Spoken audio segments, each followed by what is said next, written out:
jeweled gold filigree crown and a long embroidered velvet burgundy cape that opened into the shape of a cross. Climbing toward the church along the mountain stone path, the deacon held with both hands, high above his head, the staff of a large smithed bronze cross. Behind the deacon walked a line of robed senior priests bearing upon their heads the sacred tabots, wrapped in embroidered silks, gold, and silver brocades. With her father preoccupied by affairs of state, the pretty girl had learned from her mother most of what she knew about the tabots, the ancient engraved stone tablets that had been brought back by King Menelik from Jerusalem more than 1,000 years before in the Ark of the Covenant. Another deacon, younger by a generation than the cross-bearer, carried in both arms a heavy and very large old Bible that was clad in leather and wood. The Bible had been handwritten in the old language, Ge'ez, the Semitic linguistic cousin of Galilean Aramaic, the Semitic tongue the Savior had spoken during his brief life in the north. Following behind the lead group of icon-bearers were hundreds of worshippers making their way up the mountain to the Beta Medhane Elem church to attend the long-anticipated consecration ceremony. The two girls watched, mesmerized by the eddying sea of colors, robes and capes and crowns and exquisitely worked bronze crosses, swimming upward toward them under the brightening sun.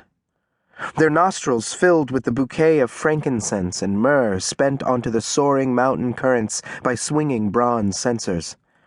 Trumpets sounded, handbells rang. The jingle of sistra floated up from the banks of the Jordan to the doors of the 11 churches that had been hewn with artisanal precision from a mountain of solid rock with simple 12th century tools. The awe-inspiring project, the work of thousands of hands, had taken 24 years to complete. The girls were all but surpassingly proud of their ancient country, proud of their much-admired kingdom, proud of their people's well-chronicled age-old history, proud of their signal role in the foundation story of Christianity. As the procession neared the church, the girls hugged each other and shook with euphoria. The royal, beaming, said to her friend, "Oh, Meron, isn't this the greatest of days?" Meron answered, "Oh, yes, Liilt," meaning princess. "This may be one of the happiest days of my life." The princess had been thinking much the same thing. She couldn't remember at that moment ever having been happier. "Look, Liilt," called Meron.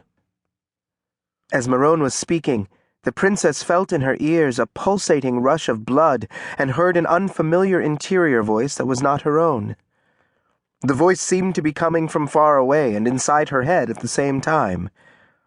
The princess made an effort to ignore the voice and tried to push it away from her, but the voice came again, this time more insistent. It frightened the princess, not least because the one word the voice had sounded inside her head and in the back of her mind was not of her language, Amharic, but of a strange language she'd never heard before and could not understand. "Where, Meron?" But the voice inside her head had by now gained purchase. With the small, soiling undertow of an unwelcome memory, the little voice spoke again, childlike, lovingly. The princess had been happy on that Fasika morning, even as something warned her that she oughtn't have been, something in the back of her mind that kept pushing itself into her thoughts. Then she heard the strange foreign word again. The word seemed to have been spoken by a child, a boy child. Grandma. Her eyes came open, fully open, but she could no longer see the Abyssinian mountain that the Sabbath sun had turned red like fire. She could no longer see the calm waters of the River Jordan, or the church faithful in their ceremonial finery, or the magnificent stone worship houses her people had carved from solid rock. She could no longer see anything. She was blind. For a long and disconcerting moment, she did not know who she was or where she was.